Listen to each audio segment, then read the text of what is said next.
نفری که از گفتارش، از نگاهش، از رفتارش عشق می‌ریزد. نفری که سراپا عاشق است. نفری که در نزاکت، در ملاحت، در لطافت بی‌نظیر است. نفری که شعر می‌نویسد، میگوید. نفری که آموزگار است. نفری که گاه روزنامه‌نگار است و گاهی دیگر هنرمند. امروز مهمان برنامه ما هستند بیننده‌های عزیز شاعره شیرین کلام ثریا حکیمووا. سلام علیکم عزیز. سلام علیکم. سلامت باشین. ثریا حکیمووا 8 می سال 1980 در دهه جهانزیب جماعت لاهوتی ناحیه کنی‌بادام به دنیا آمده است. سال 1997 بعد ختم مکتب میانه رقم 29 دهه‌اش به شعبه ژورنالیستیکا و نظریه ترجمه دانشگاه دولتی خوجند به نام اکادمیک باباجان غفورов داخل می شود. دانشگاه را سال 2002 با دیپلم اعلی با اختصاص ژورنالیست ختم نموده خود همان سال به شعبه اسپرانتور همین دانشگاه شامل می شود. با راهبری دکتر علم‌های فیلولوژی پروفسور مطلوبه خواجه‌وا در موضوع جنبه اجتماعی در شعر معاصر تاجیک سال 2010 رساله نامزدی خود را دفاع نموده و گرفتن عنوان نامزد علم‌های فیلولوژی شرفیاب می‌گردد. فعالیت روزنامه‌نگاریش از سال 2001 به حیث مخبر روزنامه کاروان امید آغاز شده است. سال 2004 به روزنامه ولایتی حقیقت سوخت به کار آمده. عین حال در این روزنامه در وظیفه جانشین سرمحرر فعالیت دارد. همزمان او سرمعلم کافدره ژورنالیستیکا و نظریه ترجمه می باشد. سال 2010 نخستین مجموعه اشعارش با نام دریچه امید نشر شده است. دارنده جایزه دولتی کمیته جوانان ورزش و سیاحی نزد حکومت جمهوری تاجیکستان برای پیشبرد ساحه ادبیات و روزنامه‌نگاری در سال 2013 است. سال 2015 با گرفتن جایزه دولتی اتفاق نویسندگان تاجیکستان پدیده شرفیاب شده است. عضو اتفاق ژورنالیستان تاجیکستان و اعلاچی فرهنگ جمهوری تاجیکستان می باشد. اولین سوالم همین است معلم عزیز که شعر یعنی چی؟ عشق، محبت، غم، هجران، دوری، فراق و یا علم از قلم گرفتن؟ احسان جان یک سوالی دادید که 1000 ساله ها از همان روزی که به شعر گفتن آغاز کردن در جستجوی پاسخ همین سوال است. واقعا شعر چیست؟ هر کس در مورد خواه محقق باشد، خواه شعر گوید و یا یک نفر شعر دوست باشد، از آغاز، از ابتدای پیدایش شعر، از آن زمانی که انسانیت در فکر و اندیشه های خودش به قالب نظم در آورد، در مورد همین اندیشه و پرسش ها پاسخ می جست. و گاهی می گفتند که شعر درد است و گاهی دیگر می گفتند که شعر یک هدیه الهی است و گاهی دیگر بر این بودند که شکر که شعر هست و غم ها را بیرون می برد و برای زندگی کردن شادمانی ها می آورد. و چنانه که رضا براهنی محقق در کتاب طلا در مص خود می گوید، شعر یک چیزی هست که می شود ناخودآگاه آن را برای کاغذ ریخت و هر نفری هم نمی تواند شاعر باشد و هر نفری هم می تواند شاعر باشد. فقط محبت به قلم، محبت به زندگی و محبت به هستی باید داشت و این اندیشه های خودش به رشته نظم کشیدن، اندیشه های خود زیبا گفتن از باطنی شخص است، از زیبا دیدن و زیبا نگاه کردن و زیبا و دوست داشتن است. هر وقتی که معلم من شعرهاتون در فیسبوک میخونم، اکثریت شعرهاتون دوست میدارن، خصوصا همون شعرهای عشقی شما را. و سوالم همین است معلم عزیز که اون وقتی که شعر میگوید، اون حرف دلتون روی کاغذ میریزید، چه حسی هست در دل شما؟ چه انگیزه هست و در چه شرایطی این همه به میون میاد؟ خب گاهی می شود که شعر می نویسم و من همان گاه شعر می نویسم که شعر بیاید. من در یک نوشته خود، در یک پژوهشات خود در مورد شعری آمده و شعری آورده حرف زدم و من همان گاه شعر می نویسم که شعر خودش سراغ من آید و باید گویم که گاهی که اندوه، غم و ناامیدی ها مرا دست می گیرد، همیشه به سراغ من، به نجات من شعر می آید و بسیاری ها سوال می کنند که چرا انگیزه های غم در نوشته های شما بسیار است. این سوال در ما هم هست. بازی من نرفت من و من سیری همین است که گاهی که من شاد هستم، گاهی که خوشحالم، شعر نمی نویسم. یعنی که شعر سراغ من نمی آید و من در یکی از نوشته هام گفتم که ای شعری تر اجازت ده در تو پناه برم. یعنی شعر به نجات من می آید و من به این اندیشه هستم که هرگاه از ناامیدی ها و غم ها و بار زندگی به یک زنی که بار زندگی می کشد، شعر همیشه همراه، هم نفس و هم دم و غمخوارش هست. از درد خودتون شعر میگوید یا از درد جامعه؟ می شود گاهی که درد خود رو می زند و اونو شعر می کنم و می شود گاهی یک قصه یگان نفر را می شنوم یا در راه می روی و من چنانه که بانو فرزانه می گوید هر انگیزه زندگی می تواند یک تکانه برای اندیشه نو باشد و چه خوب از نفری که شعر می گوید و شعرش در خور نیازهای خوانندگانش است. یعنی که از منی شاعر می براید به مای خواننده تبدیل می یابد و خوب از آن شاعری که همین دردهای جامعه را دیده می تواند و از نوشته های او هر نفر می خواند و می گوید که این شعر برای من گفته شده است. و برد شعرم همین است که اگر هر نفری توانست خودش بیند در همون شعر و من میگویند شعر هم فرزند شاعر است و هر یک شعر شاعر به مثل فرزندش قدر دارد و مثل فرزندش دوست می‌دارد و آسان تولد نمی‌شود هر یک شعر. سوال من همین است معلم عزیز، شاعر بودن یا مادر بودن؟ چون شاعران هم به مثل مادران یک فرزندند که تا صبح سر گهواره شعر میشینند، اون خواب چشمشون رو میبخشند. شاعر بودن یا مادر بودن، کدومش مسئولیت بیشتر طلب میکنه، کدومش دشوارتر است، مشکل‌تر است؟ به اندیشه من باید که شاعرانه مادر بود، اما هر دو مسئولیت هم خیلی مسئولیتی مهمتر است. ولی مادر بودند و فرزند تربیت کردن برای جامعه، یک این شخصیت آفریدن، در آفرینش شخصیتی یک کودک سهم گذاشتن مسئولیت بیشتر می خواهد. اما شاعری هم و چیزی نوشتن هم، چیزی به قلم دادن هم در تربیت نسل نورس سهم گذاشتن است و این هر دو رو از هم جدا بودن، یکی آسانتر و دیگری مشکلتر گفتن به نظر من درست شاید نباشد و همین شعار زندگی من همین است که باید شاعرانه مادر بود و شیرینی زندگی به نسل های خیش آموزاند. برای یک ایجادکار، برای یک شاعر چه چیز مهم است؟ برای یک ایجادکار بیش از همه فضا خیلی مهم است. فضایی که در آن هستی دارد، زندگی می کند، در آنجا کار و فعالیت می برد. برای ما ایجادکاران خیلی در روند اجتماع همین خیلی جریان زندگی و زندگی کردن نسبتاً دشوارتر است. به چه خاطر؟ با این خاطر که ما خیلی انسان‌های حساس هستیم. مثلا یک نگاه حتی می تواند که ما به چند دنیای اندیشه برد و یا یک دلها ما برنجش آید یا که به سوز آرد، برقت آرد و مهمتر از همه فضا است و دیگر شرایط و برای ایجاد کردن است. و خوشبختانه مثلا من امروز اومدم یک فضای خوبی کاری برای اهل ایجاد تلویزیون صبح مهیا شده است که این هم الکی به شما اجرا میشه، روح و روان و هم الهام میبخشد برای و این فضا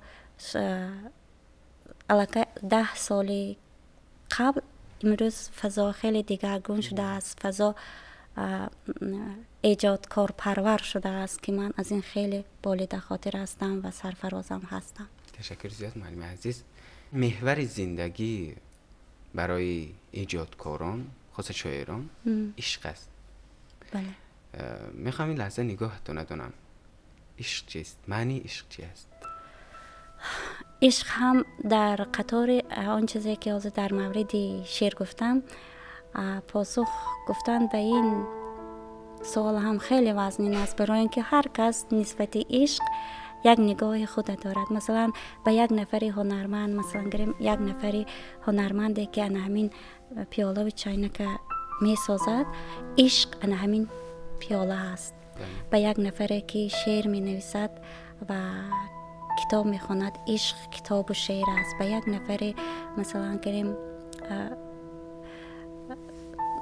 نفری که روبوچین میکند بیرون، عشق همین فضا است، عشق آبادی زیبایی است. یعنی که هر کس عشق را با نگاه و اندیشه و اندازه تفکر خودش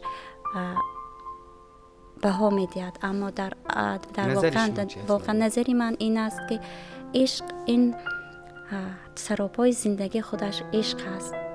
همین عشق سراپای زندگی تشکیل میدهد. عشق باور هست، عشق امید هست. همین امید هست که ما زندگی میکنیم، یعنی که امید و عشق باید همجایه باشند. به نگاه من عشق باور به هستی زندگی و باور به امید به آینده نیک است. وقتی که خود زندگی درد هست، همین عشق هم درد هست و سوزش شیرین است. و همین سوزش های شیرین و هر یک نویس شاعر ایجادکار مرحله به مرحله، مثلا عشق هم شناخت عشق هم شناخت هستی، شناخت زندگی هم مرحله به مرحله های خودش دارد. مثلا گریم اگر 3-4 سال قبل نگاه و نظرهای من در مورد زندگی و هستی و در مورد عموما شعر دیگر بود، با امروز نگاه های من دیگر است. برای چی؟ برای آن که ما نگاه و نظرهای روز به روز خودم مشاهده میکنیم و روز به روز تا روز میخوانیم و چیزهای نو جلب میکنیم. مثلا یک اندیشه فروغ برای من خیلی پسند آمد و واقعا هم درست تاکید کرده که متاسفانه ما در شعرهایمان شاعر هستیم و در زندگی ما مثلا گریم شاعرانه زندگی کردن هنوز ناآموخته ایم و در شعر شاعر هستیم، یک انسان کامل، یک انسانی زندگی دوست هستیم، اما در زندگی مثلا گریم شاعرانه زندگی کردن خیلی سنگین است. یعنی که ما نمون به نهایت انسانی کامل بودن باید که بسیار تلاش کنیم در این مورد. یادتون باشه من عزیز درس بود و نمیدونم 3م کورس بودم. بیننده‌های عزیز، من یک چیزی دیگر رو برای شما میگم.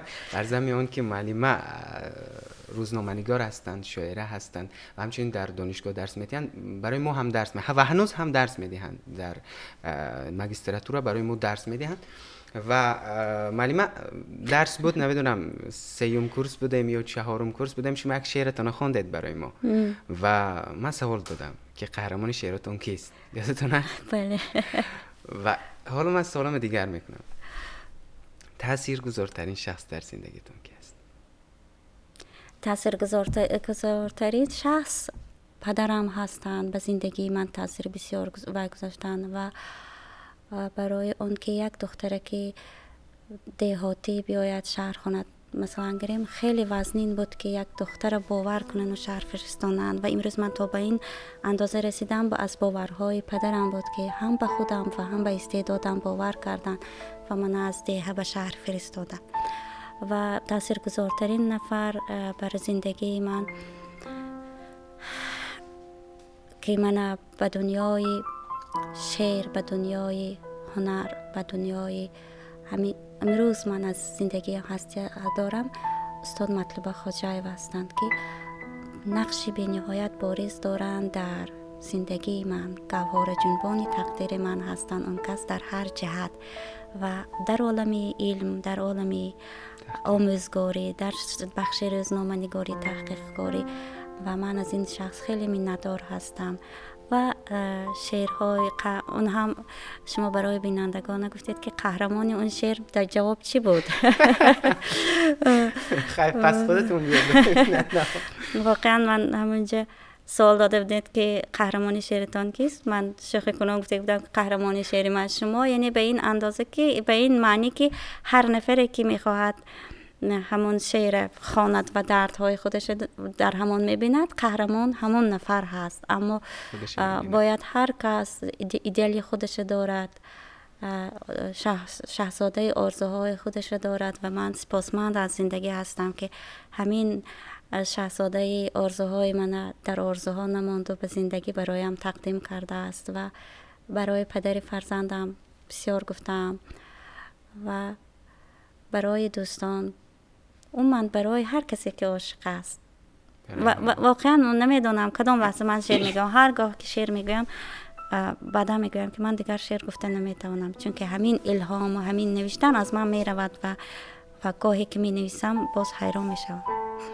اکثر شعراتون معلومه چون خودتون در بالا گفتید بوی هجران و فراق میکنند و در اکثر شعرهاتون شکایت دارید از گیروداری زندگی و از نابرابری های دنیا و حتی شکایت از بختی خواب آلودم رو هیچ چشمش وا نشد.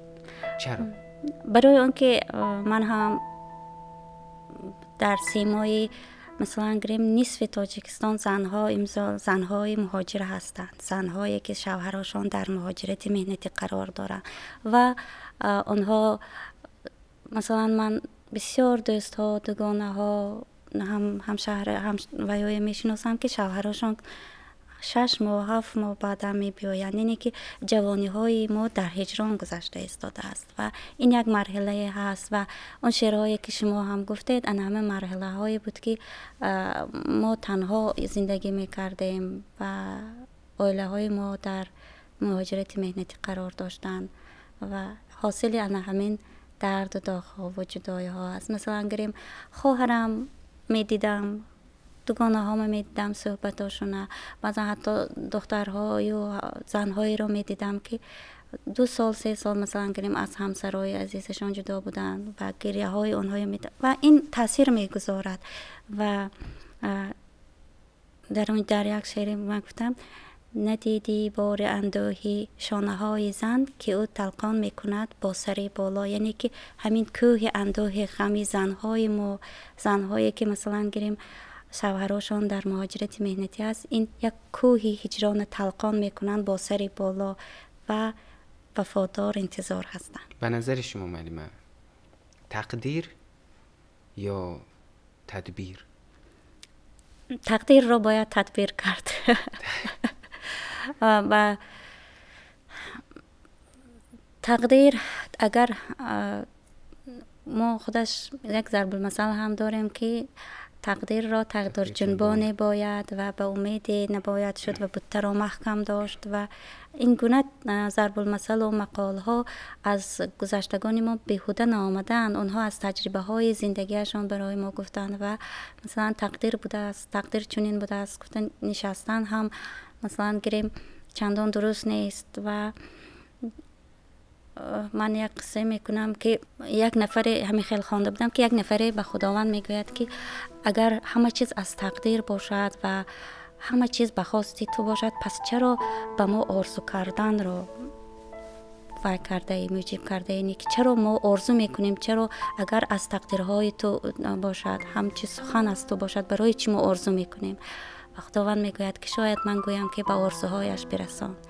یعنی که همین آرزو کردن هم خیلی مهم است و تقدیر یعنی الکی خداوند جواب داده است که شاید من گفته باشم که به آرزوهایش برسان. یعنی که از خودی ما سخت وابسته است که تقدیر ما چگونه جریان میگیرد. از قدیم هم میگفتن معلومه که خداوند عاشقا را دوست می‌دارد. شنیده هستی نه؟ بله. پس چرا هم در ادبیات قدیمی و هم در شعر امروز و حتی در حیات واقعی میقدر در دست فراق است هجران داره؟ خب به این اندیشه ها شاید تا ما هم و شاید بعد ما هم جواب های صحیح یافته نتوانیم و نتوانند، برای آن که خود همین اگر درد نباشد شعر نیست. مثلا گریم همین خودتون هم اگر خوانید آن شعرهایی که درد دارد، از رنج میگوید و نسبتاً زیباتر، جذابتر، پرتاثیرتر است از شعرهایی که مثلا گریم در آنجا شادی است. اینه که همین این ابتدا میگیرد از همون پیدایش انسانیت. همون علاقه انسانیت از همون روزی که گناه کرد و وای شد به درد پیچید و همین ما میخواهیم نمیخواهیم ما درد رو دوست میداریم. درد را دوست میداریم. یکی درد را دوست داشتن به این معنی که اینه که اما ما باید که همین در شعرها به اندیشه من و تلاش هم کرده ایستادیم که هیچ وقت امید از دست ندیم و اگر متوجه شده باشید همیشه در همون پایان بای امید هست. در هر شعری که امروز ما می نویسیم و در شعری که استادان میگویند امید هست. شعر میخونید برای ما؟ دلم میل نگاهی یار دارد، محبت نامه بسیار دارد، برایم یک نگاه کن شوخ چشما که چشمانم به چشمت کار دارد. در مردم ما و در ادبیات ما بیشتر همین دو بیتی میگوی و هست، خیلی معمول است و اون لحظه های شادی من مثلا گم شعرهای شادی من اصلا دو بیتی ها تشکیل میکنه. در دو بیتی های من خیلی شاد هستم، وقتی که شاد هستم به همین شان می نویسم و شعرهای آزاد و سپید و اینها در لحظه های شادی است.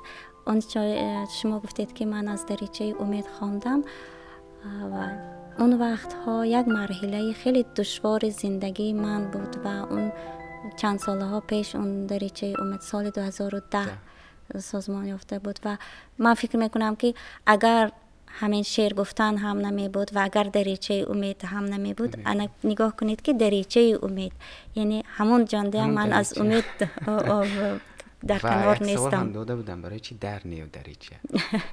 بله برای چی؟ بود امید؟ دریچه امید، بله امید کوچک نبود، باور کوچک بود. باور کوچک بود و امروز دروازه بخاراست آرزوها و امیدهای ما. خیلی خوب. در مورد شعرهای نو و نوشته های نو میخوام بدونم از کتاب نو چه خبر؟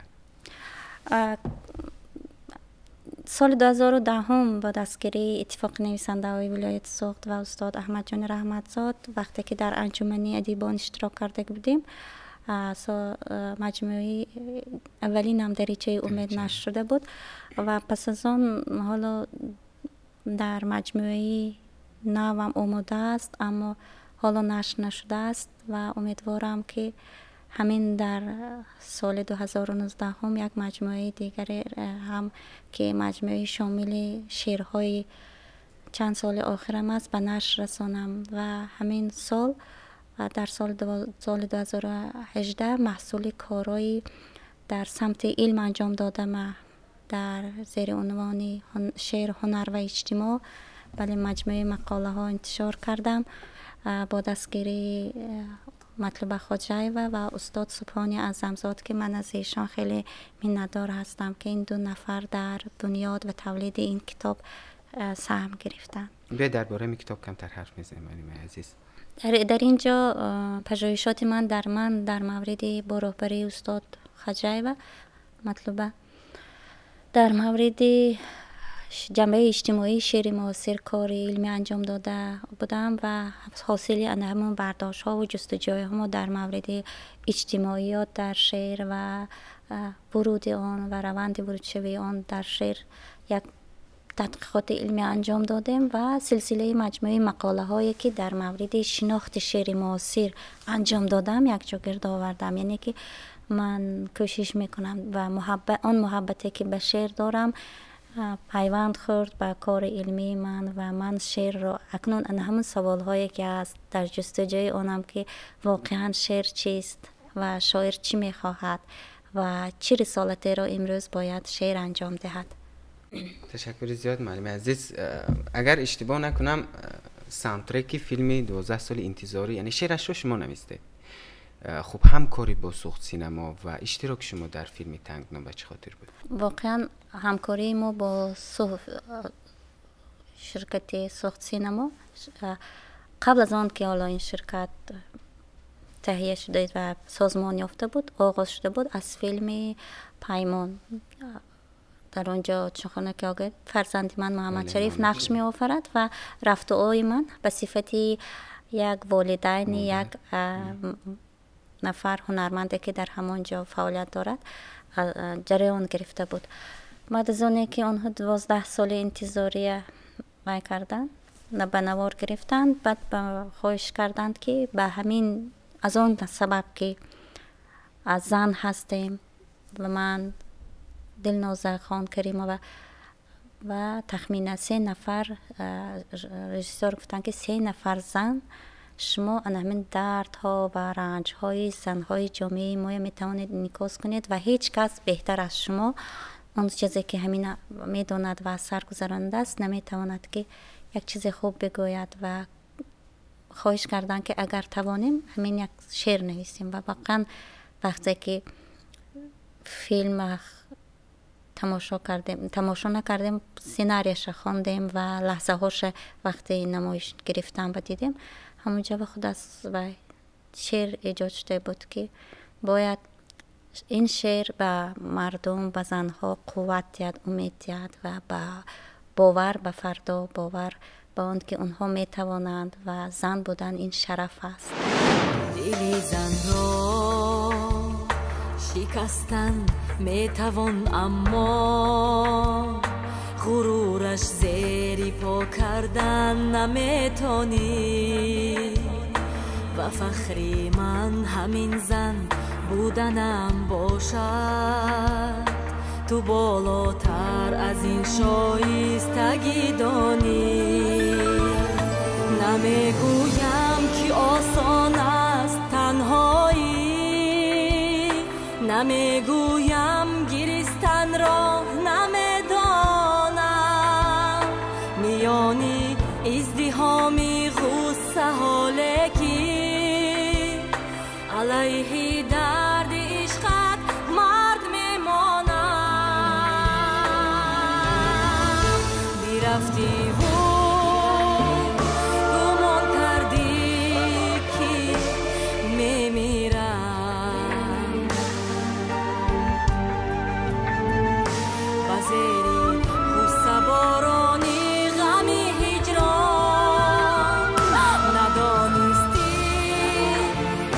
ندانستی که من آغاز میگیرم زی انجامه که بخشیدی عزیزی جان زی انجامه که بخشیدی عزیزی جان. در فیلم تنگنا واقعا من چند بارها گفتم که من به دنبال هوس‌های و آرزوهای فرزندم گشتم. من هم به آرزوهای فرزندم پیوند شدم و مرا محمد شریف به سینما آورد و از آن که باید هم به پنجکند 70 روز در پنجکند باید قرار می گرفت. من خیلی از این وای بودم که چی کار میکنم و خوشبختانه همین وقت به پیشنهاد شد که خود من هم در نقش میتونم اجرا کنم و باور داشتید؟ ترس نه، اگر باور نمی داشتم هم نمی گفتم. من همیشه به خودم باور میکنم و همین باور به خودم هیچگاه از خودم دور کردن نمیخوام و نکه ترس خیلی ترس داشتم و از چی؟ از اون که همین کار را از عهدهش میبرایم مسئولیت یک مسئولیتی به نهایت گرانه به گردن میگرفتم زیرا که همین قدر بچه ها همین قدر کار و وای از اون که من میتوانم یا نمیتوانم خیلی سخت وابستگی داشت و خوشبختانه با دستگیری دوستا سخت سینما و به واسطه دستگیری پسرم محمد شریف از عهده این نقش آفری برآمدم زیرا هیچ از خاطر فراموش نمیشد لحظه روز اولی ثبت مثلا معمولا مادرها فرزندا و ایخه گفته میستن و آهسته آهسته چمیش پرگل کده میستن. یکم روزی وای من وقتی که نطقم گم میکردم پسرم پس میگفت که جمله های سرش گفته میداد که من باید چی گفت زنم و ولی که برای اون که سیوم دفعه بود و در اونجا خودش آزاد در خانه خودش میکرد. من از با کامراها حالا قهری بودم و همین کامرای بینم سخنهام گم میشد. با وجود اونه که من روزنامه نگار بودم و یک کامرای از همون دوره جوانی دیده بودم، اما برآمدن نقش آفریدن این تماما دنیای دیگر است.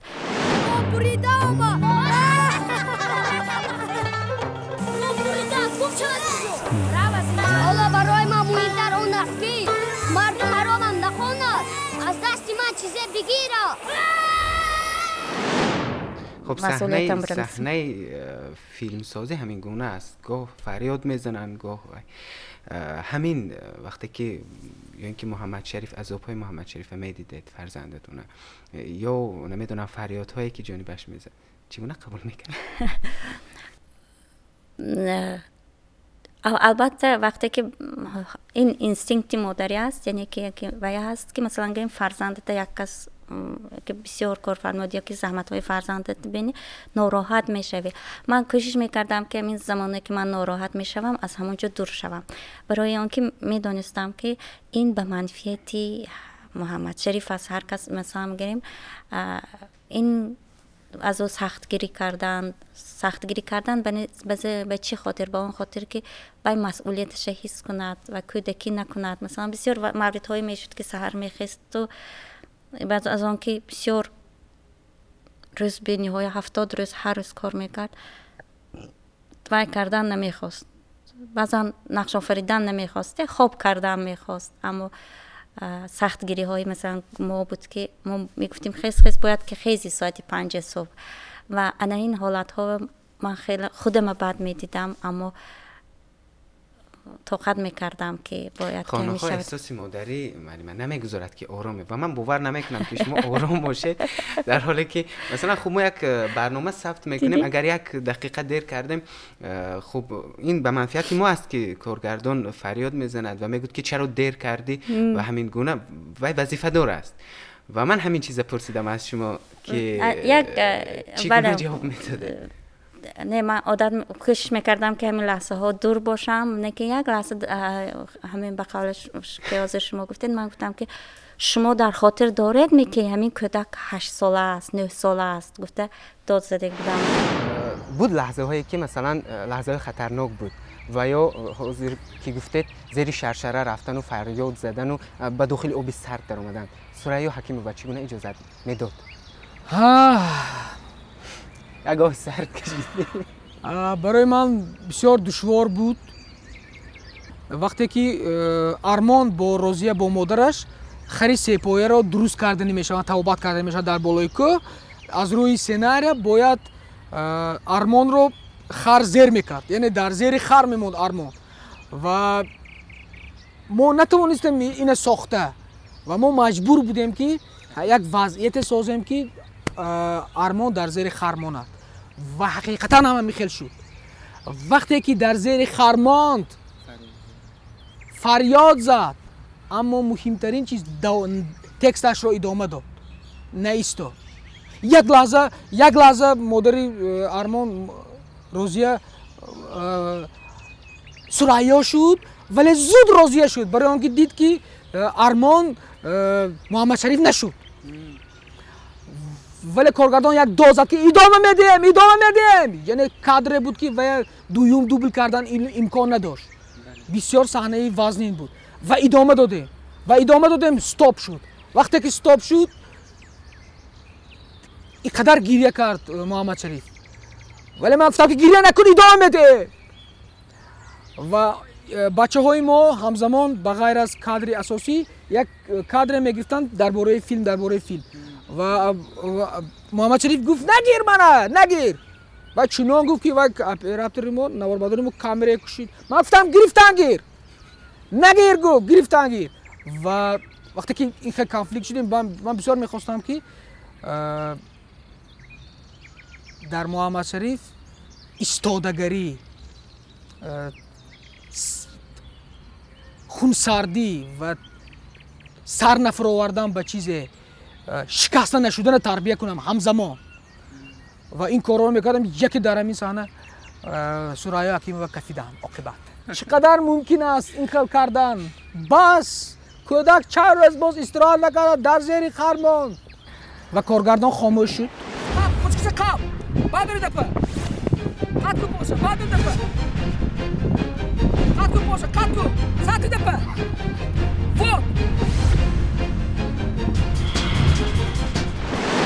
همون لحظه که خر بالای محمد شریف می افتاد و محمد شریف گریه میکنه پایش می افتاد و رژیسور دوام دادن میخواهند و بچه پاش ورشدگی و محمد شریف هم بازی کرده ایستاده است. اما من میگویم که شما در خاطر دارید می که همین بچه 8 ساله است از ساعت 8 تا 10 کار میکند. گفته بودم به اهلی و آنها همشان تا حالا خنده میکنن که ما در خاطر داریم که 8 ساله است. اون فیلم هایی که مثلا فیلم پیمان و دیگر فیلم هایی که قبلا محمد شریف بازی میکرد شما نمیدیدید و من سوالم هم همین بود که در یک فیلم هر دوتان و هم احساس. خب سوال دیگر هم همین است معلم عزیز، همین نقش برای شما تا چه اندازه نزدیکی داشت که اینقدر صمیمی بازی کرده؟ تا یک اندازه مثلا گریم همان چند سال من مهاجرت مهنتی رفتن عائله و تنها ماندن خاندان ما و اون من قریب خیلی نزدیک بود به زندگی من و زندگی چند دوستانم و زندگی خواهرم که خیلی صمیمی برآمد اونجا. من نزدیکی داشت؟ نه خیلی نزدیکی داشت بله. و چند دوستایم هم خیلی وای کردن که مثلا گریم معلم زندگی خودشان سیناریو کردم میگفتن خیلی سوال داشته بود اما نه کمتر نزدیکی داشت و سیناریو تماما برای اینکه کارگردان هم میدونه چه کسی باید نقش بازی کنه. بله کارگردان ها خیلی شخص های آزموده و پخته هستن و میدونن که کی کدام نقش آفریده میتواند.